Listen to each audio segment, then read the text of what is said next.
સુરતના ઇતિહાસમાં સૌથી મોટી હીરાની ચોરીની ઘટના બની। રૂપિયા 32 કરોડ 53 લાખની ચોરીની ફરિયાદ થતાની સાથે જ પોલીસ દોડતી થઈ ગઈ છે। ચોર મુંબઈ અથવા રાજસ્થાન તરફ ભાગ્યા હોવાની શંકાને આધારે તપાસ હાથ ધરાઈ છે।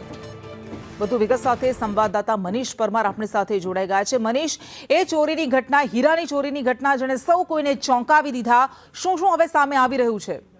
જી બિલકુલ, વાત કરીએ તો સુરતના કાપોદ્રા વિસ્તારમાં ડીકે સન્સની અંદર ગઈકાલે ચોરી થઈ હતી અને ચોરીનો આંકડો પહેલા 20 કરોડનો હતો, પરંતુ એ વધીને હવે 32 કરોડની ઉપરનો આંકડો સામે આવી રહ્યો છે। આ ચોરી નાની મોટી નહીં, પરંતુ સુરતના હીરા ઉદ્યોગ જગતમાં સૌથી મોટી ચોરી માનવામાં આવી રહી છે, કારણ કે 32 કરોડથી વધુની ચોરી કરવામાં આવી છે। ત્યારે સૌપ્રથમ વાત કરીએ તો આ ચોરી જે કરવામાં આવી હતી તો ગેસ કટરથી તિજોરી કાપીને ચોરી કરવામાં આવી હતી। ત્યારે 4 જેટલા આરોપીઓએ આ ચોરીને અંજામ આપવા હોવાનું પ્રાથમિક તપાસમાં જાણવા મળી રહ્યું છે। સૌપ્રથમ તેઓ સુરત રેલવે સ્ટેશન પાસેથી દેખાયા હતા અને ત્યારબાદ જે રિક્ષામાં બેસીને અન્ય જગ્યા પર ગયા હતા અને અત્યારે જાણવા મળી રહ્યું છે કે આ બંને ચોર છે તે રાજસ્થાન અથવા તો મુંબઈ તરફ ભાગ્યા હોય, ત્યારે સુરત ક્રાઇમ બ્રાન્ચની ટીમે છે, એક ટીમ છે તે રાજસ્થાન અને મુંબઈ તરફ ભાગી છે। એટલે સુરત શહેરના જે ઇતિહાસમાં સૌથી મોટી ચોરી થઈ હતી અને હવે પોલીસે જે ચોરો છે તે પડકાર ફેંકી રહ્યા છે। ત્યારે આ ચોરોને પકડવા માટે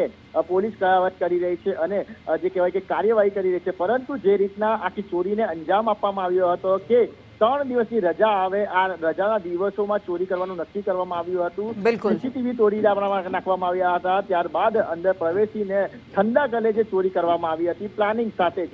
જી બિલકુલ, આભાર।